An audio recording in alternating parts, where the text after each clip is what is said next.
Бұл бұдан 2000 жыл бұрын өмір сүрген Иса деген кісі туралы әңгіме. Иса туралы шындықты алғаш рет балалар қалай білген білмейміз.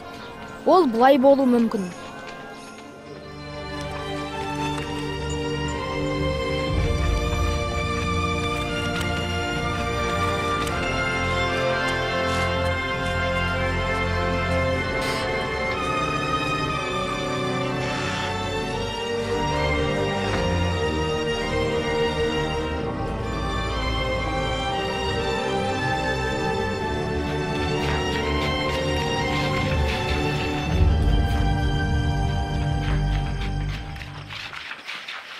Сені біреу көрді ме? Ешкім. Мені де. Сен ше? Көрмеген болар. Жарай, тез кетейік. Буня, сен не десең о де. Мен Исаны Құдай жіберді деп ойлаймын. Кереметтер жасағандықтан ба? Мұның бәрі сиқыр болса ше? Иә, мұның бәрін сен қалай түсіндіресің? Мәселе сонда, Жоэл. Мен ештеңені түсіндіруге тиіс емеспін. Кереметтерді бір Құдай ғана істей алады. Бұл соқырлар көре алатын болғанда ма? Иә. Осы кереметтерге мен сенбеймін. Мен сенемін. Сара, сен мұнда неғып жүрсің? Есекке жем беруді ұмытыппын. Сендер Иса туралы айтып жатқандарыңды естігенде, менің де тыңдағым келді. Иса туралы сен не білесің? Көп білемін. Менің әжем, оның шешесі Мәриямды біледі. Ол маған Иса туралы айтқан, оның қалай туғанын және басқасын. Бұл шынымен таңғаларлық оқиға. Мәриям жас қыз болған және Назаретте тұратын. Ол тұрмысқа шықпаған, бірақ Жүсіп деген жігітке айттырылған еді. Құдай оған Жәбірейіл деген періштені жіберді. Қорықпа, Мәриям, саған Құдай рақымын түсірді. Бойыңа бала бітіп, ол табасың. Оның атын Иса деп қоясың. Қайты болай болады. Ерге жақындаған жоқпын ғой. Сенің үстіңе киелі рух келіп, құдіретті Құдайдың күші саған көлеңкесін түсіреді. Сондықтан да сен табатын киелі бала Құдайдың ұлы деп аталады. Періште Мариямды шошытқан болар. Періште келіп сөйлей бастаса, мен қорқып қалар едім. Сосын не болды? Рим патшасы Августен! Барлық адамдар өздерінің туған қаласына барып, сонда тізімге тіркелуі туралы үкімет заң шығарды. Яғни өздерінің аттарын бір тізімге жазады. Жүсіп те Мәриямды алып, туған қаласы Бетлехемге баруға жолға шықты. Олар Бетлехемге келгенде, қала халыққа лық толы болып, оларға қонатын жер табылмады.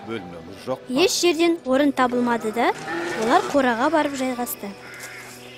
Мынау сияқты ма? Иә, осы сияқты. Дәл сол түнде Иса туылды. Сол өңірге жақын таулы жерде малшылар жүретін. Олар қойларын күзетіп жүреді. Кенеттен күтпеген жерден періштені көрді. Осы түні Дәуіт патшаның қаласында сендердің құтқарушыларың дүниеге келді. Ол иеміз Мәсіх.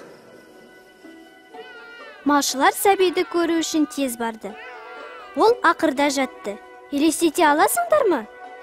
Оны менің есегіме шөп салатын оттыққа ұқсас ақырға салып қойды.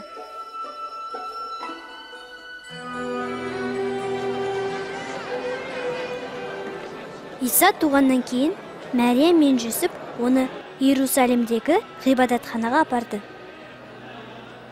Онда олар Құдайды қастерлейтін Шимонды кездестірді. Өзің берген уәдең бойынша мына құлыңды бұл дүниеден босатарсың, Тәңірім. Құдай Шимонға Исаны көрмей өлмейсің деп уәде берген. Өйткені мен құтқарушыңды өз көзімен көрдім. Бұл Құдайдың өзі таңдаған нәрестесі. Екеуіңе де Құдай жар болсын.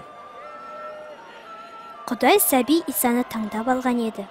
Ол ержеткеннен кейін жамандық ойлаған, айтқан, істеген адамдарға кешірім әперетін болды. Бұндай істерді Құдай күнә деп атайды.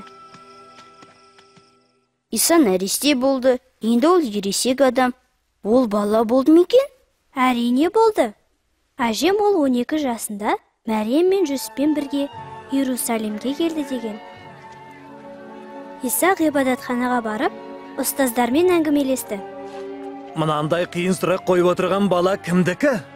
Ол Назареттен. Бізбен бірге кетті деп едік. Албырттығын кешіріңіздер. Сосын Иса әке шешесімен үйіне қайтты. Күннен күнге оның ақылы арта түсті. Emi жүретін жолды түзу қып салыңдар. Бар сай салалар толтырылсын. Күллі тау төбе атаулы аласа артылсын. Бірде Иса Жақия пайғамбарға келді. Жақия Құдайды қастерлейтіндерді суға шомылу рәсімінен өткізді. Ол Исаны да рәсімінен өткізді.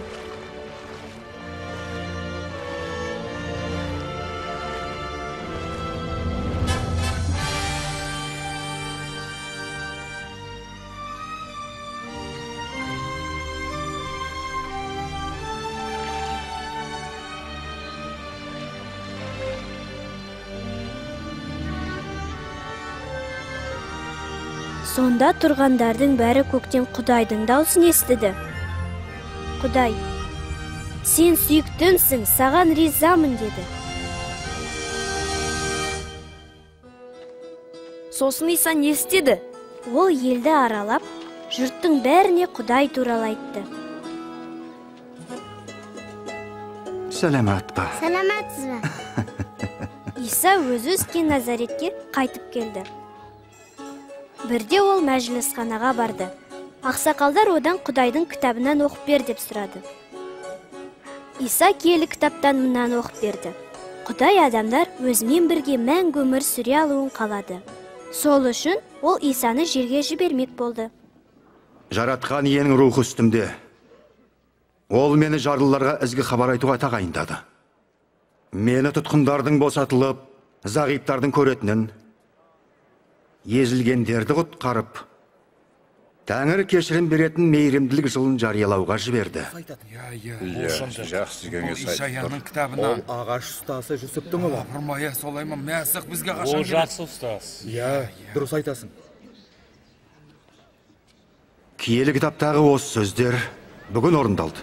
Кітаптағы орындалды дейді. Оны іске асыру тек құтқарушы мәсіқтің ғана қолынан Оны қалай білуге болады? Шындығын айтам, өз елінде пайғамбардың қадірі жоқ. Ол әлі соңы емес. Иса Галилея көліне барды. Судың ортасына қарай тереңге жүзіп барайық. Достармен бірге сол жерге ауғыр. Ұстаз, біз мұнда түні бойы әуре болып, түк ұстай алған жоқпыз. Сен айтып тұрған соң, тағы да ау салып көрейін. Жақып! Жохан!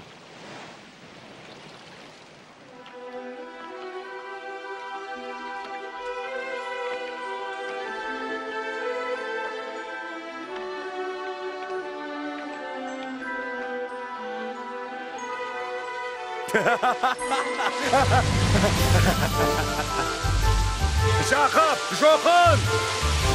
Қайықтарыңды бері жылыстыңдар. Біздің қайыққа сиятын емес, жылдам болыңдар. Қолымыз бос емес, біздің де ауларымыз толық. Әйтіш. Қашан көңдір? Ес қашан. Кәне. Алыңдар, тағда. Абайла, түсіріп алма. Әдісі. Мені кереме. Исаның Құдайдан келгенін Петр сол кезде түсінді деп ойлаймын. Бірақ Петр қорықты. Ол өз өмірінде көп қателескен еді. Ал Иса шексіз тазада құдіретті. Петр, мен сияқты күнәһарды Иса қалайша қабылдайды деп ойлады. Қасымнан кет ем. Мен күнәһар жанмын. Қорықпа. Кетуім керек. Я, маған да кету керек. Менің де. Сау бол. Сау болыңдар.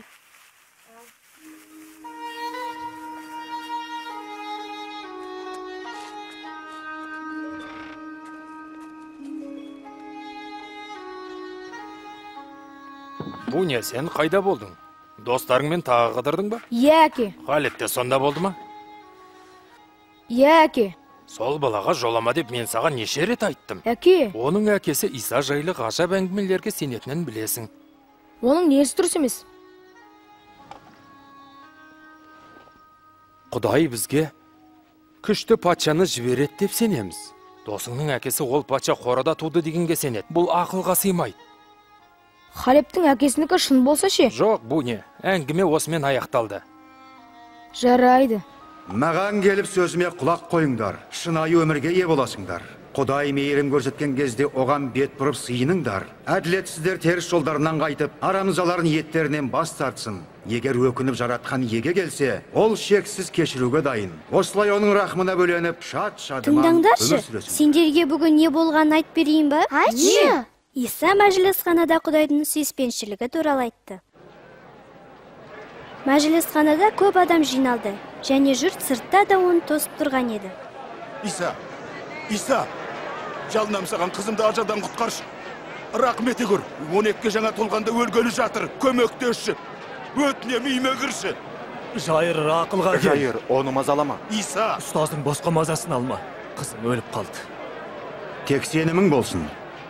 Сонда қызың аман қалады. Оның не айтқанын естідіңдер ме? Ол аман қалады. Ол не деді? Бұл мүмкін бе? Сендер білмейсіңдер ме? Оны қалай істемек? Көрейік, не істейді екен? Жайыр.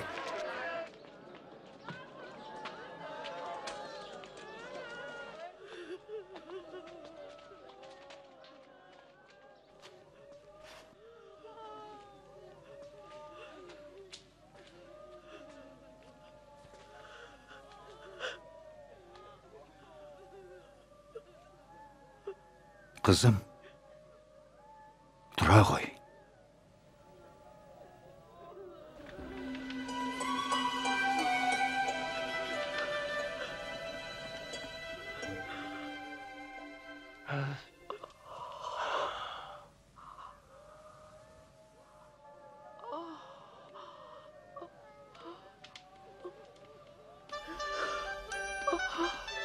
Тамақ беріңдер. Бәрі осылай болды ма? Дәл солай, қыз ешқашан ауырмағандай сап-сау болды. Әкем былай деді. Исаның кейбір достары дұрыс істемей жүр. Олар күнәкарлар дейді. Я, солай. Бірақ Иса бәрімізді сүйеді. Сондықтан да әр адамның қамын ойлайды. Әкем маған Матай туралы айтқан. Ол қала қақпасының алдында отырып, жұрттың бәрінен салық жинапты.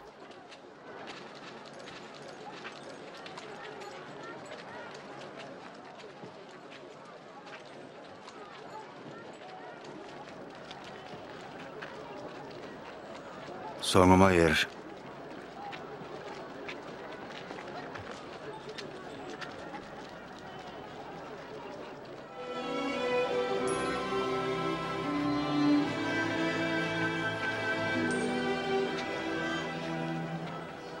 Иса шәкірті болуға таңдап алған 12-нің ішінде Матай да болды.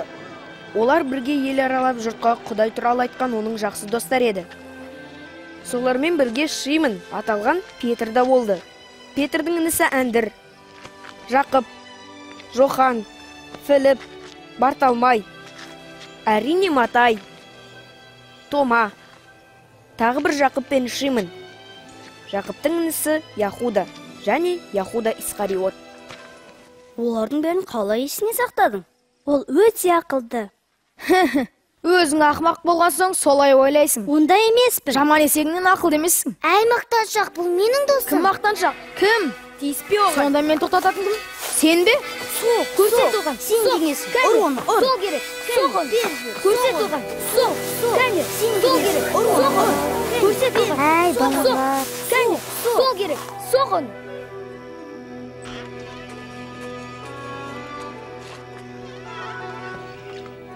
Ай, ашыды.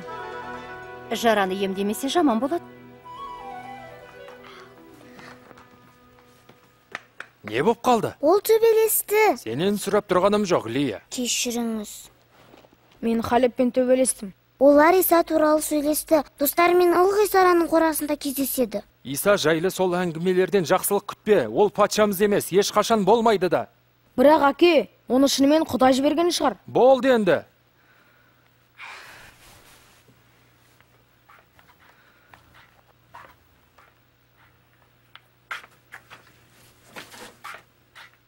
Сен олыңмен аздап қатаң емессің бе?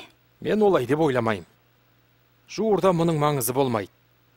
Оның ізбасарларының арасында сатқын бар деп естідім. Олай болса, ол тыныштықты ұзаққа бұза қоймас. Жауыңды да жақсы көр. Таспен атқанды аспен ат. Қарғайтындарға игілік тілеп сыйыныңдар.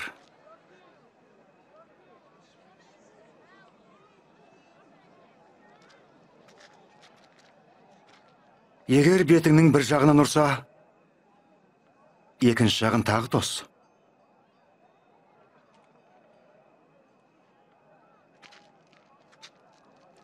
Ал біреу шапаныңды шешіп алса, көйлегіңді қоса бер. Сұраған мүсәпірге қайырым ет. Егер бір нәрсеңді тартып алса, қайтып оны талап етпе.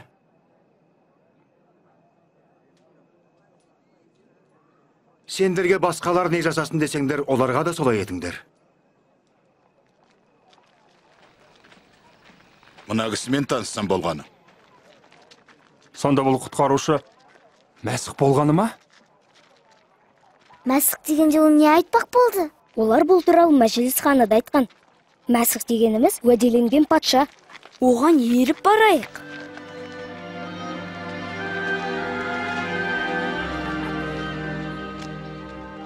Бұл жақсы тамақ. Ол сен оның жасаған кереметтерін көрдің бе? Ол араға жағым. Ол тіпті салықшылармен әрі күнәһарлармен дос болды. Мынау мұнда не қып жүр? Білмеймін.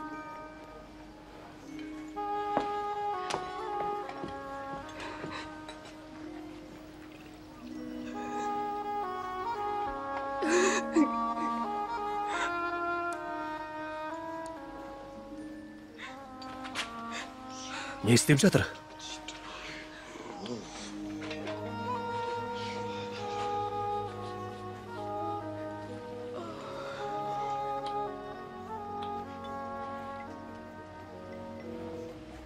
Егер ол шынымен пайғамбар болса, бұл әйелдің кім екенін білер еді.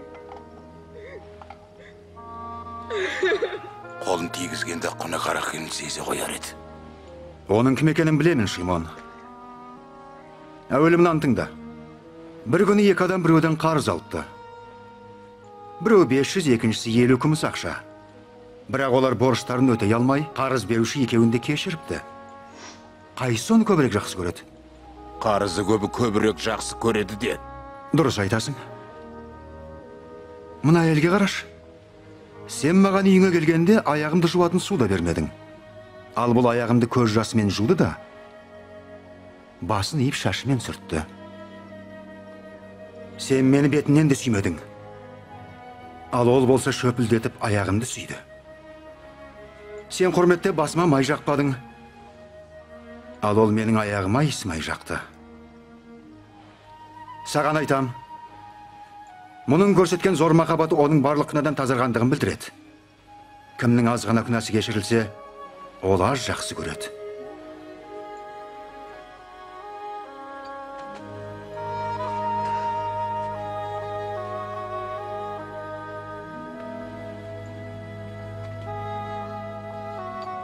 Күнәләрің кешірілді. Сен айтшы, күнәләрді кешіретін бұл өзі кім? Сөйле. Құдайға тіл тигізу. Сенімің үшін құтқарылдың, аман есен қайт.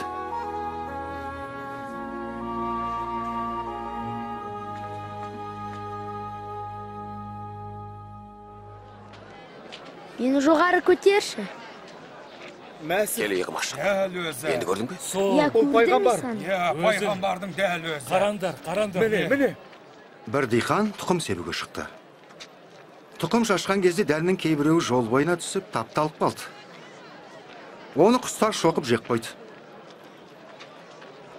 Біраз дән тастаққа түсті де, сәл тамыр жайған соң, әрі қарай өсуге ылғал жетпей мүлдем қурап қалды. Кейбір дән тікеннің арасына түсіп, көктей бастаған кезде қалың тікен өсірмей тастады. Бірақ құнарлы жерге түскендері жайқалып өсіп, көп түйін салды. Әр сабақтан 100 дән шықты. Әңгіменің мәнісі мынандай. Дән дегеніміз Құдай сөзі. Жол бойына түскені Құдай сөзін естігендер. Ал олар сенімі ұялап, күнәдан арылмасын деп, шайтан жүректерінен Құдай сөзін алып кетеді. Ал тастағы жерге түскен дән дегеніміз Құдай сөзін естіп қабыл алғандар. бірақ тамырлары жоқ. Сенімдері ұзаққа бармайды. Бастарына іс түсіп сыналар сәтте тайқып шыға келеді. Қалың тікен арасына түскен дән дегеніміз олар Құдай сөзін естігенмен, күнделікті тіршіліктің қарекеті оны мүлдем тұншықтырып тастайды. Демек одан өлім де болмайды. Ал құнарлы жерге түскен дән, ол Құдай сөзін естіп ізгі таза көңілдеріне сақтағандар. Олар шыдамдылықпен өнім береді.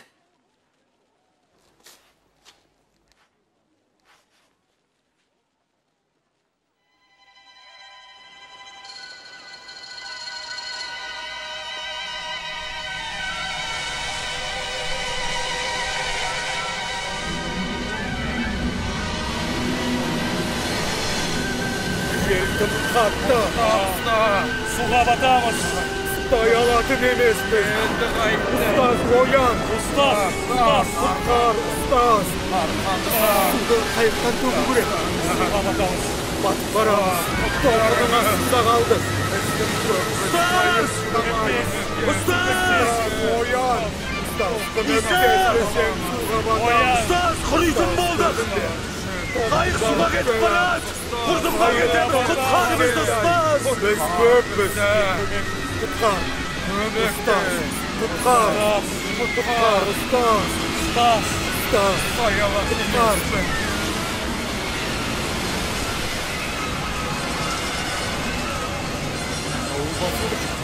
Құтқар. Ол теңізді тыныштандырып жатыр. Бұл ғажап. Құтқарды. Құдай мадақталсын. Құдай мәңгілік. Сенімдерің қайда?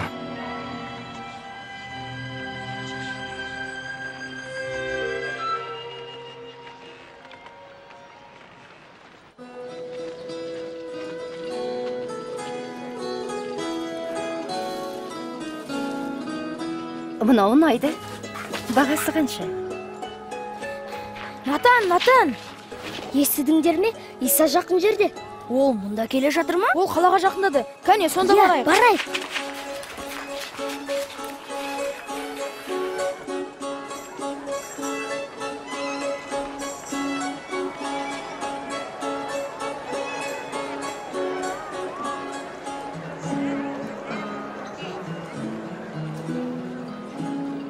Буня, ұрғанымды кешір. Кешіресің бе? Ұстаз, мына халықты таратып жібер. Күн батпай ерте жарықта маңайдағы қыстақтарға барып өздеріне жатар орын мен тамақ тауып алсын. Құлазыған далада тұрмыз ғой. Сендер қайта тамақты оларға беріңдер. Бар болғаны 5 күлше мен 2 ақ балық. Ол кімге жетеді?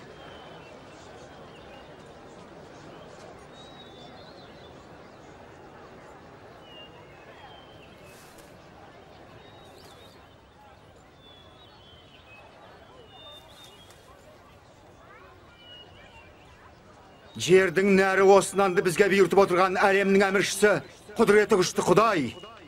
Саған 1000 алғысымызды айтамыз.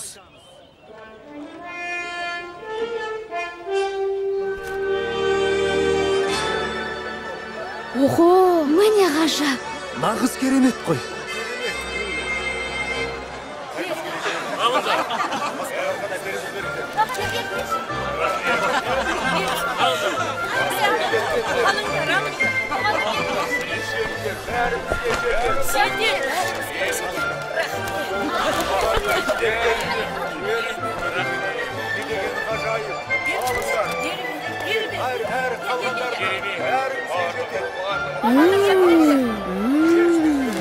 Исаны Құдай жібергеніне сен әлі сенбейсің бе?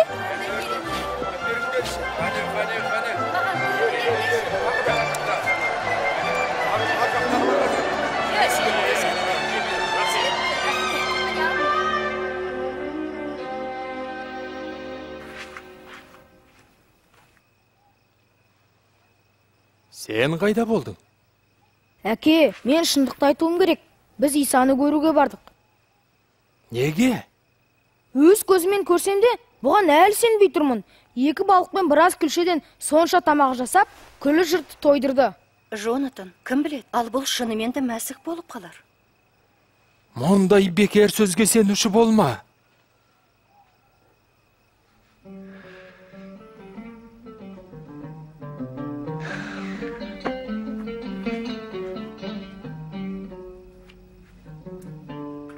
Біз не істеуіміз керек? Тәуратта не жазылған? Онда не оқып жүрсің? Құдай еңді шын жүректен, бүкіл жан дүниеңмен, бар күшіңмен, ақыл ойыңмен сүй. Және өзіңді қалай сүйсең, маңайында кісіні де солай сүй. Дұрыс айттың, осылай істесең мәңгі өмір сүресің. Маңайымдағы кісі кім? Бір адам жолаушылап Иерусалимнен Иерихонға беттепті. Жолда қарақшылар жаралап, киімін сыпырып алыпты да шалажансар күйінде тастап кетіпті. Сол жолмен келе жатқан бір діни қызметкер әлгі адамды көреді де жанынан өтіп жүре береді. Дәл солай ғибадатхана қызметшісі де сол жолмен келе жатады. Жаралы адамға бір қарап, ол да тоқтамай өте шығады. Ал самариялық бір жолаушы әлгі адамның жанына келіп, сорлы бейбақты қатты аяп кетеді. Самариялық жолаушы оның жарасын таңып, есегіне мінгізіп, мейманханаға алып келеді, түні бойы күтіп бағады. Кетерінде ауруға бас көз боп қамқорлық жаса деп, мейманхана қожайынына 2 күміс теңге береді. Қайтып келген соң барлық шығынын төлеймін дейді. Ал енді осы тоналған бейбаққа жаңағы үшеуінің қайсысы маңайындағы кісі болды? Жақсылық көрсеткені жақ. Дәл осылай істейтін болыңдар. Балалардың маған келуіне жол беріп кедергі жасамаңдар. Құдай патшалығы осылардікі. Сендерге шынын айтайын. Кім Құдай патшалығын бала сияқты қабылдамаса, оған кіре алмайды. Кім осындай сәбиді менің атымнан қабылдаса, соның мені де қабыл алғаны. Ал мені қабылдаса, демек мені жіберген әкемді қабыл алғаны. Өткен араларындағы ең кіші, ең ұлыларың. Садақа беріңіз. Қайыр садақа беріңіз. Көмектесіңіз. Ей, пендем не болып жатыр? Назареттік Иса жаңа ғана жанынан өтіп кетті. Өтінеміз. Көмектесіңіз. Құрметті Иса, Дәуіттің ұрпағы, рахметі көр. Ол кереметтер жасайды. Мүмкін ол бәрі көрейік. Бізге көмектесуге оның құдіреті жете ме екен? Жарайды енді. Маған айтар не тілегің бар? Жарық дүниені бір көрсем.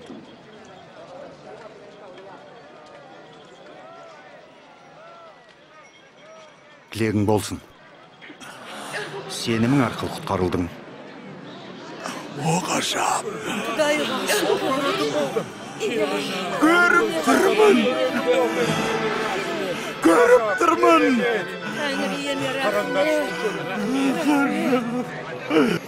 Жеттен дейтергенің. Бұл адам нағыз пайғамбардың өзі. Ол Назареттік Иса. Құдіреті күшті ұстаз, құтқара көрмеді. Міне. Қараңдар, әне. Қара. Ол кереметтер жасайды. Бізбен күнәһарларыңды құтқара көр. Бізге ақиқат жолды көрсетші. Қожам. Бәріңізді көріңіз. Я, мен де оны көріп тұрмын. Не ол? Қараңдар.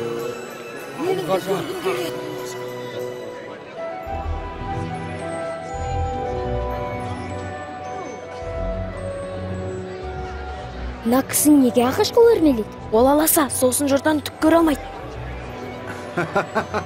Тестаментсіз Ақай. Бүгін сенің үйіңде қонақ болуың керек. Менің бе? Ол күнәһардың үйіне қонаққа барады. Оның үйіне кім барушы еді? Неге барады екен? Ол салық жинаушы. Зақай Исаны қайдан таниды? Бармай-ақ қойған дұрыс болады. Өте дәмді. Маған ірімшікті әперіп жіберіңіз. Мінекейіңіз? Алмама. Тамаша екен. Өте жақсы. Сусың ба? Иә. Мінекейіңіз? Қалайық. Байлығымның тең жарсын жарларға таратып берем. Ал біреудің ақсын жеген болсам, оған 4 есе артық қып, қазір қайтарамын.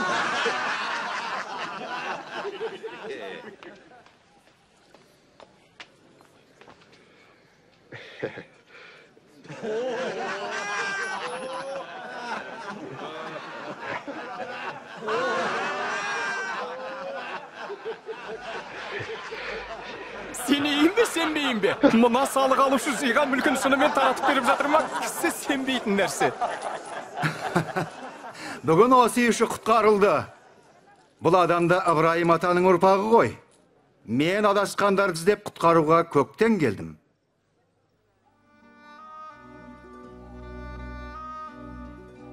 Тыңдап алыңдар. Біз Иерусалимге өрлеп барамыз. Сонда пайғамбарлардың мен туралы алдын ала айтқандары іске асады. Мені басқа ұлттың адамдарына ұстап береді. Олар мазақтап, бетіме түкіріп қорлап қамшымен сабайды. Ақырында өлтіреді. Бірақ үшінші күні қайта тірілемін.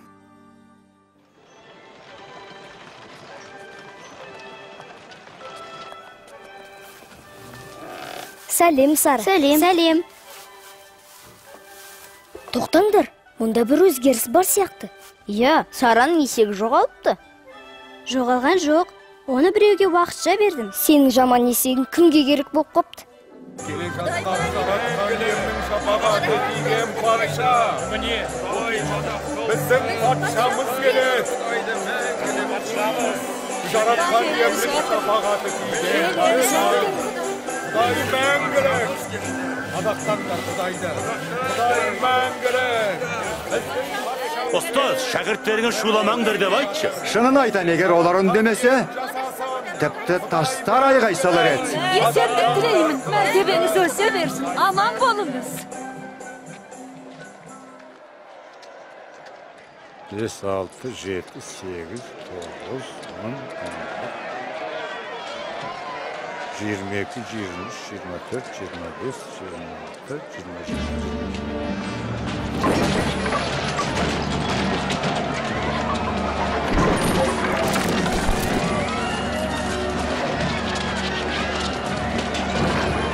İsa неге ашуланды?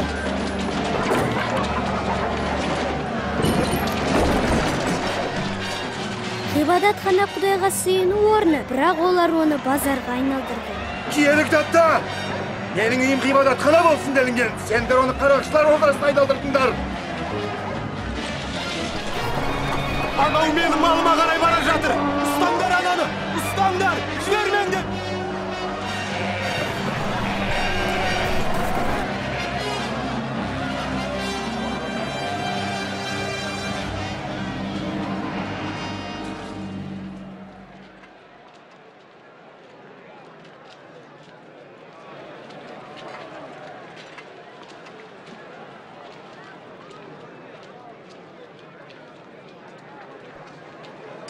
Аз да болса қабыл ал. Бұдан артықты қимайсың ба? Шын айтамын. Мына бишара жесір бәрінен де көп берді. Басқалар тек өздерінен артылғанын ғана садақ етсе. Бұл әйел жарлы бола тұра. Күнелтетін нәрсесінің бәрін берді.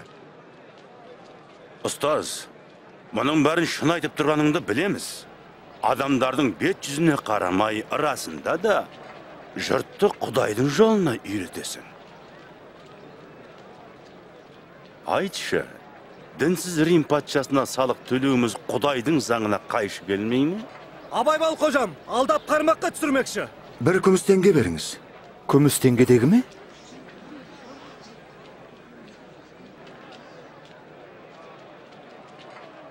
Мұнда кімнің суреті мен аты бар? Олай болса, патшаға тиістіні патшаға, Құдайға тиістіні Құдайға беріңдер. Сен бұған не дейсің? Айтып тұрғаны... Енді не деп жауап бересің? Тыңдай.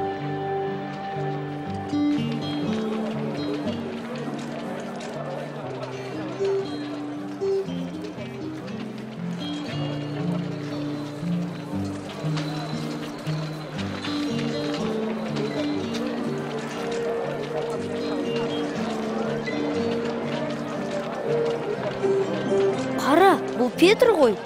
Қалай ойлайсың? Не істеп жатыр? Құтқарылу мейрамына тамақ сатып алып жатса керек.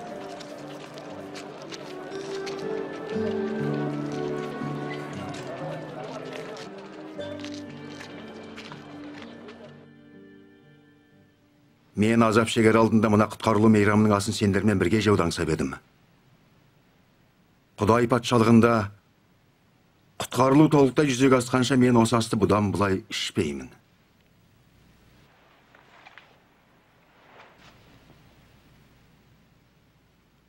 Құдіреті күшті Құдай әлемнің иесі. Ризық етсін деп, бізге 100 шырынын бердің.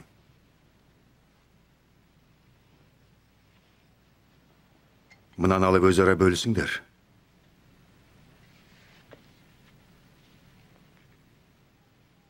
Мейірім шапағаты шексіз жаратқан ие, ризығымыз үшін сен бізге астық бердің.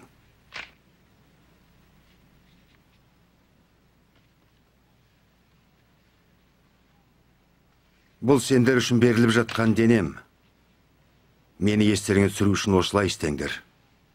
Мына тостаған, сендер үшін төгіліп жатқан қаныммен бекітілген жаңа келісім. Ал мені өз қолмен ұстап беретін опасыз менімен бірге дастархан басында отыр. Көктен келген мен Құдай алдын ала белгілеген жолмен жүрем, бірақ опасыздық еткен қасіретке қалады. Қайсымыз екен? Мен емес шығармын. Мүмкін емес. Не деп кеттіңіз? Қайсымыз? Ешкім олай істей алмайды. Бері қараш. Не дейді? Опасыздың атын айт, қожам. О, қожам, мен сенімен түрмеге де, өлімге де бару қазірмін. Саған айтам, Петр, таңға тез шақырғанша мені танымаймын деп 3 рет менен танасың.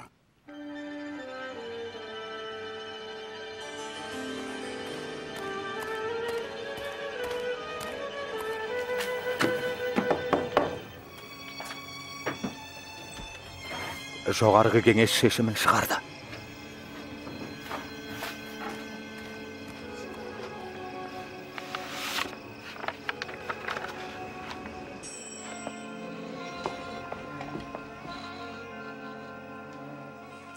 Жонатан, не болды? Бұл патша сымақтың билігінің ақыры таяп қалғанға ұқсайды.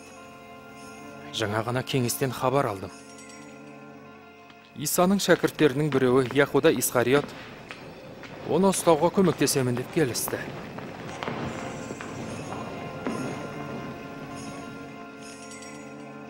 Олар оны бұндайға қалай көндірді екен? Оп-оңай. Небәрі 30 күміс ақшаға. Кешке олар Исаны тұтқындап, қашып кетпеу үшін қажетінің бәрін жасайды. Жоқ. Өйтпеңізші.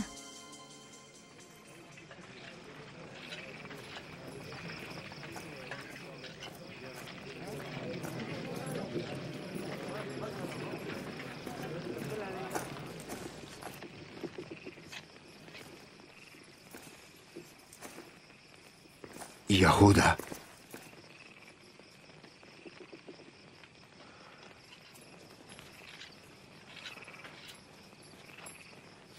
Бетінен сүйіп тұрып маған опасыздық жасайсың ба?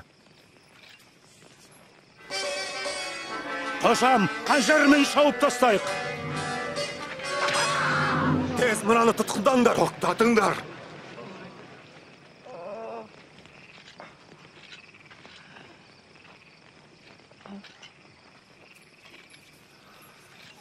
Мынау ғажап қой. Қарақшыны ұстайтындай семсермен сойыл алып келдіңдер ме? Күн сайын ғибадатханада бірге болғанда маған қарсы қол көтермедіңдер. Ал қазір орайларың келіп, қара түнек билік жүргізіп жатыр.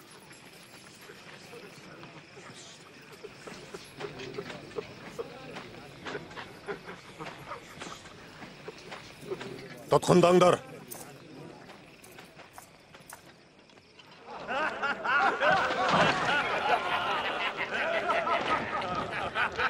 Міне, патшаның шапанының сыйқы. Алдымызда не болатынын болжамдап бер. Бізді күнәдан құтқарасың ба? Мәртебелі тақсыр, қалай құтқарасың, а? Міне мынау да Исаның жанында жүрген. Жеңгей, оны танымаймын ғой. Оларды бірге көрген.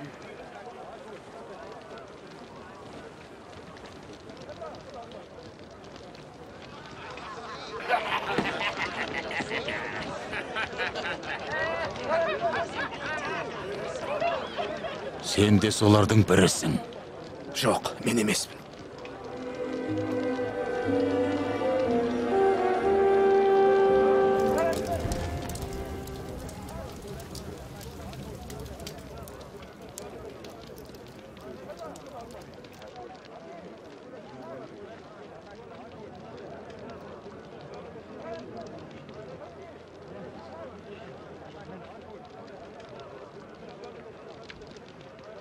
Расында да бұл Исаның артынан еріп жүрген.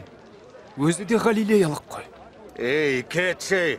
Не деп тұрсың? Не айтып тұрғаныңды түсінбеймін.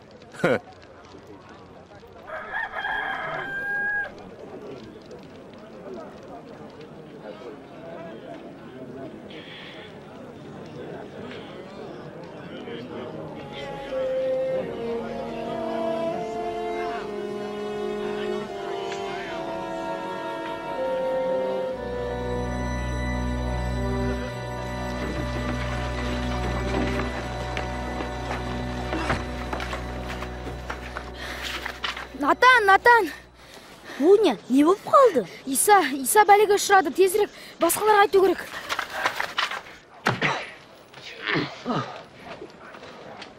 Айт, кім сен соқты, а? Пайғамбар болсаң, қазір кім соғатын айтшы.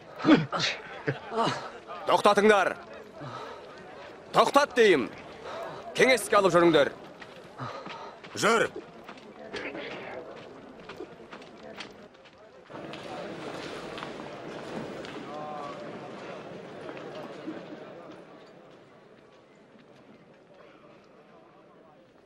Шыныңды айтшы, құтқарушы мәсіхсің бе? Мен айтсам да, бәрібір сенбейсіңдер.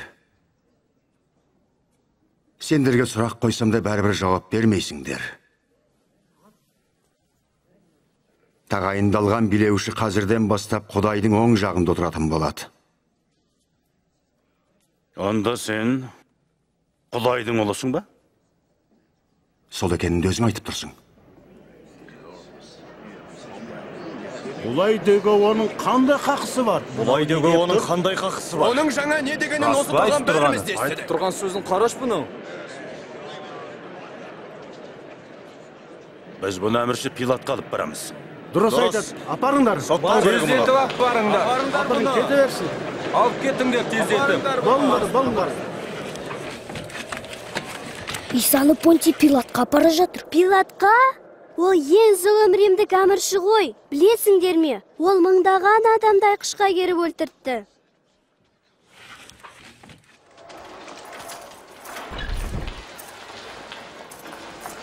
Жүр!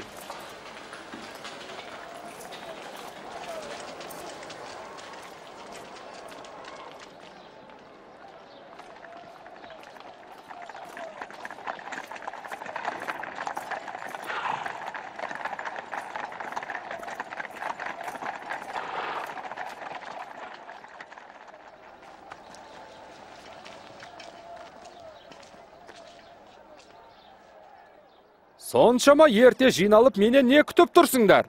Жұртты азғырып жүрген зұлымды алып келдік. Ғибадатхана базарында халықтың арасында бүлік туғызды. Қандай жаза бұйырасыз? Үкімін шығарыңыз. Мен бұл адамнан ешқандай кінә таппай тұрмын. Күнәсі толып жатыр. Жұртты өкіметке салық төлемеңдер деп азғырып, өзін құтқарушы патша Мәсіхпін дейді. Патша? Сен яхудилердің патшасысың ба? Өзің айтып тұрсың.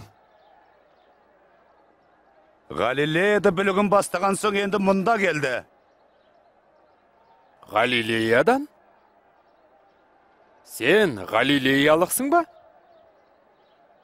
Онда мұны Ирод анықтасын. Қазір ол Иерусалимде жүр ғой. Оны Иродқа апарыңдар.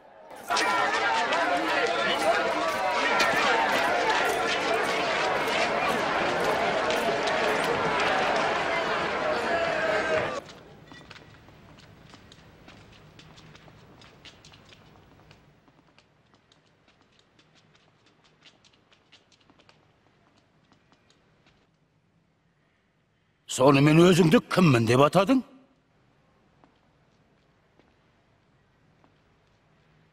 Ана шәкіртімді ертіп жүргендерің кім? Жұрт сені кісі таңғаларлық небір кереметтерді жасайды дейді.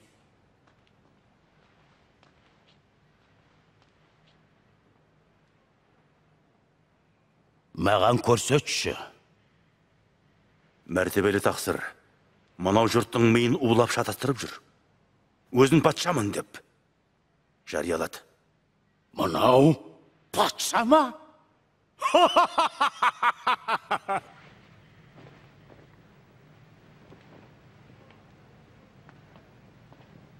Мәртебелі тақсыр. Жақсылап сыбағасын беріңдер. Пилатқа қайтарыңдар. Бұл соның билігіне қарасты өлкө. Оны өлімге кесетінде еш қылмысын таппадым. Жақсылап дүре соқтырайын да қоя берейік. Мейрам құрметіне орай кешірім қып бір тұтқынды зынданнан босатуыңыз керек. Ендеше Бараббаны босатты. Бараббаны. Мынаның көзін құртыңыз. Бараббаны босатып беріңіз.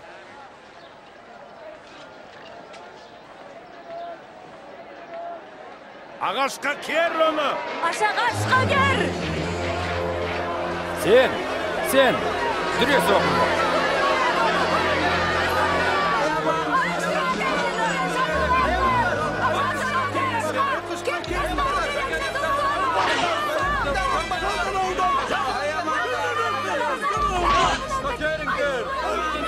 Ешқандай жаманшылық жасаған емес. Артқа, шегін, кет бұл жерден. Жолды босат. Жақындамаңдар оған. Шегініңдер. Артқа. Олар оны өлтірмейді ғой, Аррақ тұрыңдар. Жолды босат. Сен. Атың кім? Еренелік Симонмын. Бері жүр.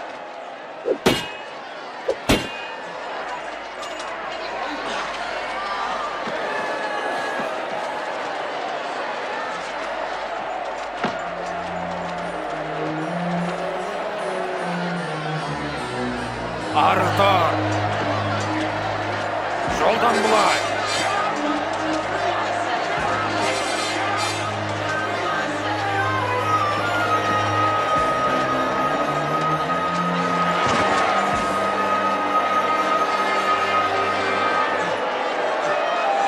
Бері мұнда, бол, тез. Тез. Бол, енді сен. Бол енді.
Арқанды босатыңдар.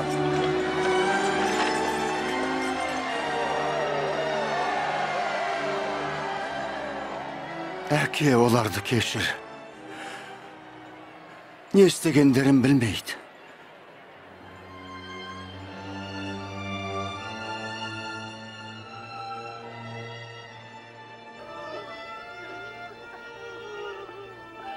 Басқаларды құтқарып та, енді өзін құтқарып көрсін.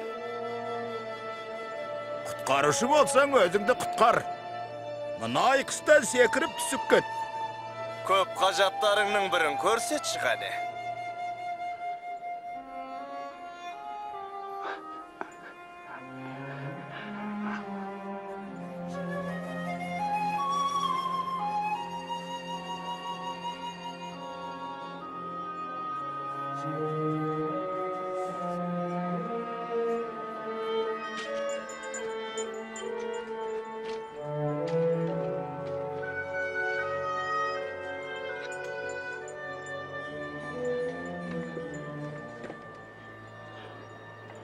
Онда не жазылған?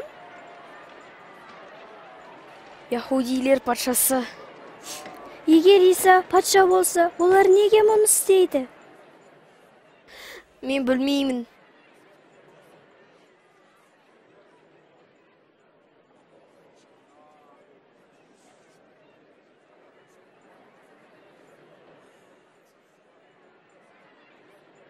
Қалай ойлайсың?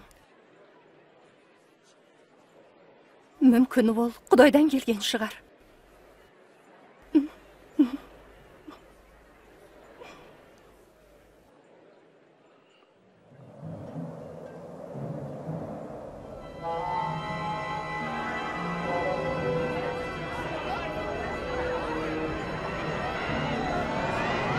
Не болып жатыр?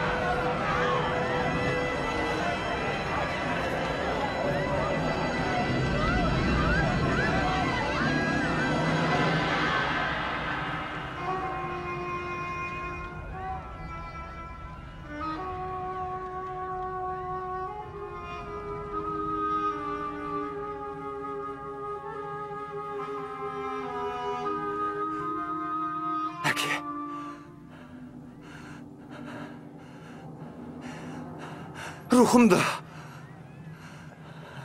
сенің қолыңа тапсырамын.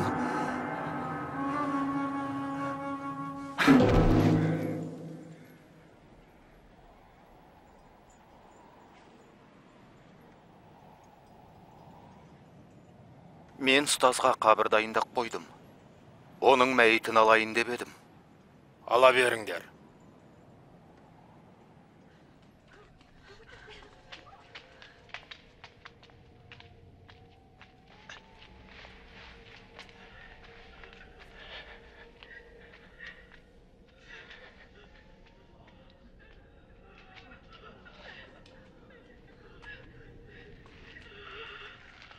Барып, иеміздің денесін дайындауға хош иісті зат алып келеміз. Көмектесейін. Бірақ тезірек құтқарылу мейрамы жақындап қалды.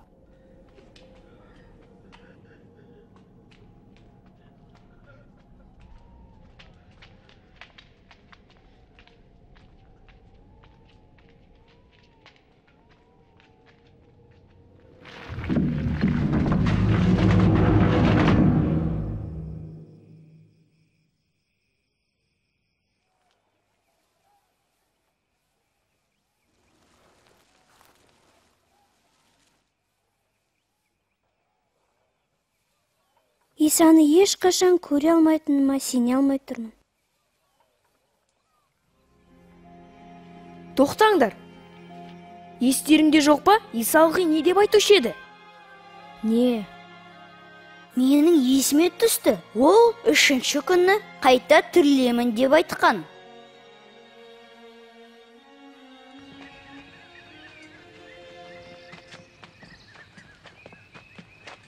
Қараңдар, зор тасты алып тастапты.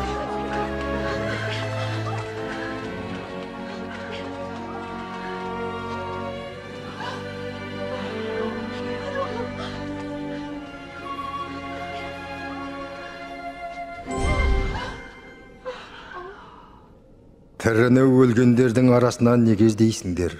Ол мұнда жоқ, тіріліп кетті. Оның Галилеяда жүрген кезінде айтқан сөзін естеріңе түсіріңдер. Көктен келген билеушіні күнәһарларға ұстап беріп айқышқа шегелейді. Ал 3-ші күні ол қайта тіріледі.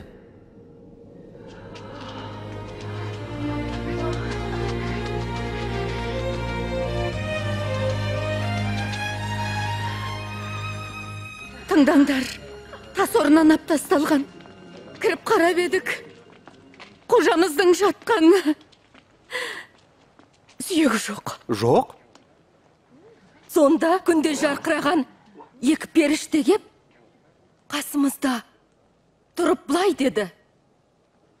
Тіріні өлгендердің арасынан неге іздейсіңдер деді. Шын айтам. Бұл не өзі? Олар не деп тұр? Шындық па екен? Бізге сеніңдер. Сеніңдерші. Көзімізбен көрдік оларды. Өздеріңді барып қараңдар. Қабірдің іші бос тұр. Қожамыз содан шығып кеткен. Петер, сен бізге сен.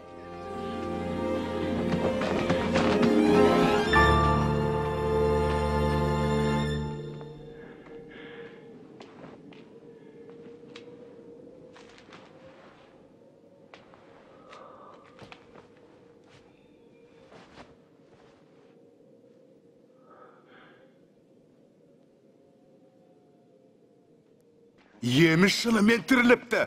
Петр оны өз көзімен көріпті.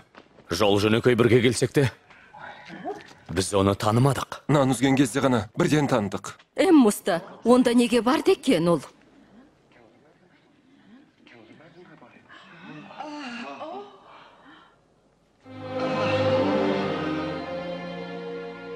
Сендерге амандық болсын.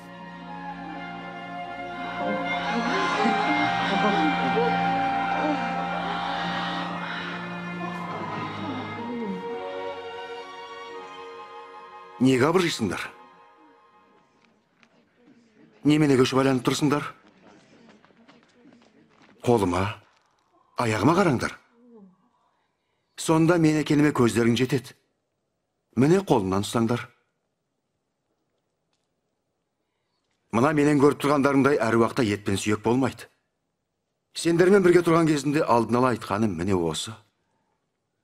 Тәуратта, пайғамбарлар жазбаларында және Забурда мен туралы жазылғанның бәрі де орындалуға тиіс еді. Онда былай делінген ғой. Мәсіх азап шегіп өліп, 3-ші күні қайта тірілуге тиіс. Менің атымнан Иерусалимнен бастап барлық ұлттарға ізгі хабарды жариялау керек. Теріс жолдан қайтып күнәдан арылтады. Исаны Құдай жіберді деп Халеб алғаш айтқанда сенбеген едім. Бірақ Исаның ғажайып кереметтер жасағанын көрдім. Құдайдың сүйіспеншілігі туралы айтқандарын тыңдадым. Және оны қалай азаптап, қалай ұрып соққандарын да көрдім. Оны айқышқа шегелегендерін, жан тапсырғанын,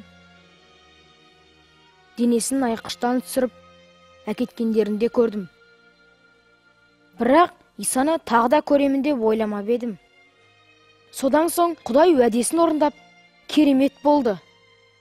Ол Иса қайта тіріледі деп уәде еткен.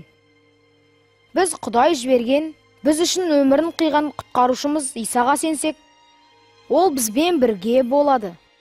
Және онымен мәңгі өмір сүреміз. Мен қуанамын, өйткені дәл соны қалаймын. Ия, қандай керемет хикая, және бәрі рас.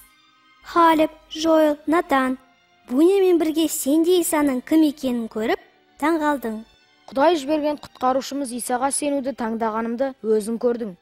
Мен оны жүрегіме шақырдым. Сен де соны таңдай аласың. Исадан күнәң үшін кешірім сұрағың келе ме? Мүмкін бұлай дерсің, мен түсінбеймін. Немесе, алдымен әке шешеммен ақылдасайын. Немесе, мен әл дайын емеспін. Немесе, бұлай дерсің, Исаны қазір жүрегіме шақырғым келеді. Исадан бар күнәм, теріс ойларым, сөздерім мен істерімді кешіруін өтінгім келеді. Және сен оған мәңгі сенімен бірге болым келеді дей аласың. Егер бұған келіссең, сол туралы Құдайға өз сөзіңмен айт, немесе бұлай деп сыйын. Құдайым, Исаның сенен келгеніне сенемін. Иса бар теріс ойларым, сөздерім және істерім үшін құрбан болды. Соған рахмет. Күнәларымды кешіре көр. Иса мәңгі менімен бірге, жүрегімде болсын. Маған өзің қалағандай болуыма көмектесе көр. Өтінішіме құлақ салғаныңа рахмет. Дәл қазір осылай сыйынғың келе ме? Егерде келіссең, бірігіп Құдайға сыйынайық. Мен жайлап сыйынам. Сен айтқанымды қайталасаң болады.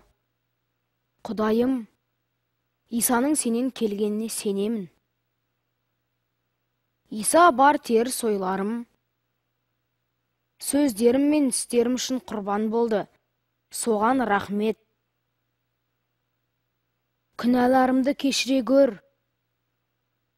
Иса мәңгі менімен бірге, менің жүрегімде болсын. Маған өзің қалағандай болуыма көмектесе көр. Өтінішіме құлақ салғаныңа рахмет. Әумин. Құдай сені сүйіп, кешіріп, мәңгі сенмен бірге боламын деп уәде етті. Соған ылғи сен. Осылай сыйынған болсаң, ол туралы біреумен, әке шешең, ата әжең, не досыңмен бөліссең игі. Сен өміріңдегі ең таңғажайып істі бастадың. Бұл Исамен және Құдаймен арадағы достық. Құдайды жақсы танып білуің үшін мынадай кеңес берейін. Оның сөзін киелі кітапты күнде оқы. Құдай саған өз кітабында көп уәде береді. Құдаймен тілдес. Құдайға әр қашан, әр жерде, әр нәрсені айтуыңа болады.